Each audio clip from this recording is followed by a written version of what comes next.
اس سے پہلے آپ سن رہے تھے کہ جو سپریم کورٹ کے اندر یہ جو اہم ترین کیس ہے، کیا ہو رہا ہے سپریم کورٹ کے اندر؟ فواد صاحب، لگتا ہے ایسے ہی ہے، بھائیوں کا تو خیال ہے کہ کسی کو نہیں ملیں گی سیٹیں. یہ جو دو پریپوزیشنز ہیں نا سپریم کورٹ کے سامنے، ایک فیصلہ یہ ہے کہ کیا پیپلز پارٹی اور پی ایم ایل این اور جے یو آئی ان کو یہ سیٹیں جانی ہیں.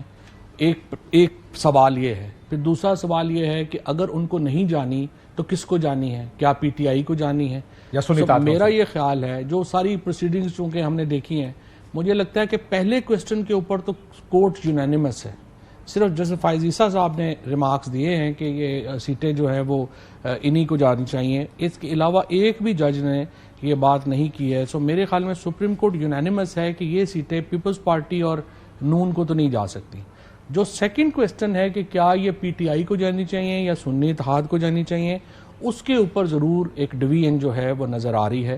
میرے خیال میں اگر تو آپ جسٹ ڈیسیژن، انصاف پہ مبنی جو آبزرویشن یا فیصلہ ہے، وہ تو جسٹس منصور علی شاہ صاحب کا تھا، جس میں انہوں نے آئی تھنک 4-5 سماعتیں پہلے یہ بات کہی کہ چونکہ الیکشن کمیشن، اچھا اس کے اوپر بھی یونینیمٹی ہے سپریم کورٹ نے کہ الیکشن کمیشن آف پاکستان نے سپریم کورٹ کا فیصلہ مس انٹرپریٹ غلط تشریح کی بلے کا فیصلہ، اور اس لیے شاہ صاحب نے یہ کہا کہ اس کو اگر الیکشن کمیشن کو دے دیا جائے، 3 دن افریش دے دیے جائیں، اور لوگ جو ہیں وہ اپنا دوبارہ وہ لوگ جو آزاد منتخب ہوئے تھے 3 دن دیے جائیں کہ اگر وہ پی ٹی آئی میں جانا چاہیں تو یہ راستہ بھی کھولنا چاہیے، کیونکہ تشریح غلط ہوئی تھی الیکشن کمیشن نے کی تھی سپریم کورٹ کے فیصلے کی. اگر آپ جسٹ ڈیسیژن دیکھیں وہ تو یہ ہے، لیکن اب پتہ نہیں جس کو کمپلیٹ جسٹس بھی کہا جا رہا ہے کہ مکمل انصاف کریں نا. پھر صرف مکمل انصاف تو پھر یہ ہے کہ آپ ان لوگوں کو جن کی آپ مان رہے ہیں 13 کے 13 ججز بشمول جسٹس چیف جسٹس صاحب کے، وہ اس کے اوپر وہ مان رہے ہیں کہ الیکشن کمیشن نے سپریم کورٹ کے فیصلے کی غلط تشریح کی.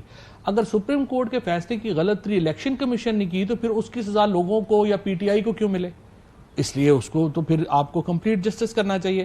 بٹ لیٹ سی، اور صبح ظاہر ہے کہ زیادہ ٹائم نہیں ہے، 9 بجے آ جانا، 9:30 لیٹ سی کہ یہ فیصلہ کس طرف جائے گا. آپ پی ٹی آئی کی واپسی کا کیا ہوا؟ پالیٹکس تو پھنسی ہوئی ہے. پی ٹی آئی میں واپسی کیا ہونی ہے؟ ہم نے گئے کدھر ہیں؟ اگر ہم گئے ہوتے تو آج ہم آپ کے سامنے جو ہے فیڈرل منسٹر بن کے بیٹھے ہوتے. کیا مطلب ہم نے گئے تھے دل سے نہیں گئے تھے نا، زبردستی گئے تھے نا.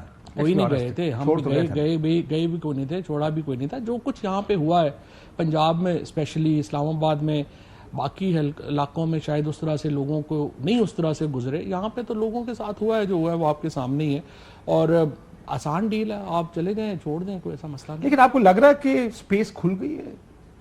کیونکہ آپ خود یہ کہہ رہے ہیں کہ کہاں کھلی ہے؟ جو پنجاب میں ہوا، جو اسلام آباد میں ہوا، کیا وہ سپیس اب، کیا وہ پریشرز ختم ہو گئے؟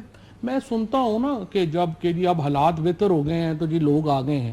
جن کے حالات پہلے بہتر تھے ان کو اب بھی کچھ نہیں ہو رہا. جن کے حالات پہلے برے تھے، ہمارے اتنے بھی برے ہیں. ہمارا تو آج بھی جو ہے وہ وارنٹ ایشو کر دیا الیکشن کمیشن نے. وہاں پہ لاہور میں جو ہے وہ ہماری بیلیں روز چل رہی ہیں.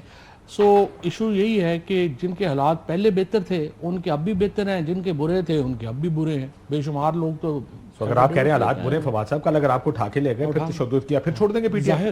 ظاہر ہے میں کوئی ٹارزن تو نہیں ہوں نا. میں ایسے لو کا بنا ہوا ہوں کہ اگر کوئی اٹھا کے لے جائے اور مارنا شروع کر دے، میں ابھی آپ کو پکڑ لوں، الٹا لٹکا کے مارنا شروع کر دوں، میں جو کہوں گا آپ کریں گے. وہ آپ کے ساتھ، یا آپ کی غلط فہمی آپ نہیں کریں گے؟ نہیں، میں نے کہا میں تو بالکل ٹھیک ہے نا.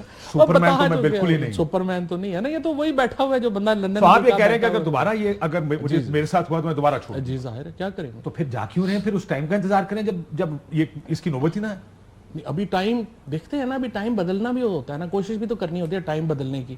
سارے لوگ اسی ٹائم میں زندہ رہ جائیں گے نا تو پھر تو وہ ٹائم بدلے گا ہی نہیں. اپنی ایفرٹ کوشش کرنی چاہیے. اور ہم کوئی سچی بات یہ ہے کہ دیکھیں میرے پاس میں بندوقیں نہ 2-3 چیزیں ہیں نا، یا تو میرا ایون فیلڈ اپارٹمنٹ ہو، میں باہر چلا جاؤں. میرے پاس تیسرے دن پاؤنڈ ختم ہو جاتے ہیں، ڈالر ختم ہو جاتے ہیں. ابھی شکر ہے پورا جیل ہم باہر بیٹھا ہوا ہے تو ہماری وہ بری حالت نہیں ہوتی.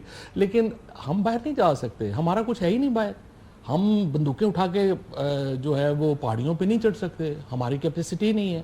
تو ہم نے تو اسے سسٹم میں نہ باہر جا سکتے ہیں، نہ پہاڑیاں چڑھ سکتے ہیں، نہ تو ہم تو بس یہ منت ترلے سے ہی کام چلائیں گے. اور کیا ابھی منت ترلے والا فیل یہی ہے. ہم تو لڑنے والے لوگ تھوڑے ہی، ہم کیا لڑ سکتے ہیں؟ دیکھیں نا، یہ اگر آپ مجھ سے میں نے مان لی. دیکھیں یہ ہر آدمی کا اپنا ایک تھریش ہولڈ ہوتا ہے، کون جیل برداشت کر لیتا ہے، کون نہیں کرتا. لیکن ظاہر ہے پریشر برداشت کرنے کا بھی ہر بندے کا اپنا ایک اپنا برداشت اپنا ہوتی ہوتا ہے، ہے، ایک اپنا تھریشولڈ ہوتا ہے. یہ کوئی دو لوگ ایک جیسے نہیں ہو سکتے اور وہ کسی فیصلے میں بھی ایک جیسے نہیں ہو سکتے. ہر انسان کا اپنا ایک زاویہ بھی ہوتا ہے دیکھنے کا نہیں. طریقہ. اور پھر پریشر بھی ہر جگہ ڈیفرنٹ ہوئے نا. آپ چونکہ یہیں تھے، آپ بھی نہیں گئے باہر. بڑے لوگ تو جو ہیں وہ باہر گئے ہیں، ان کو شاید اندازہ نہیں ہے جنہوں نے یہاں پہ جو کچھ ہوا یا جیسے چیزیں ہوئیں. بہت سارے لوگ ہیں انہوں نے یہاں پہ دیکھا ہے جو کچھ ہوا.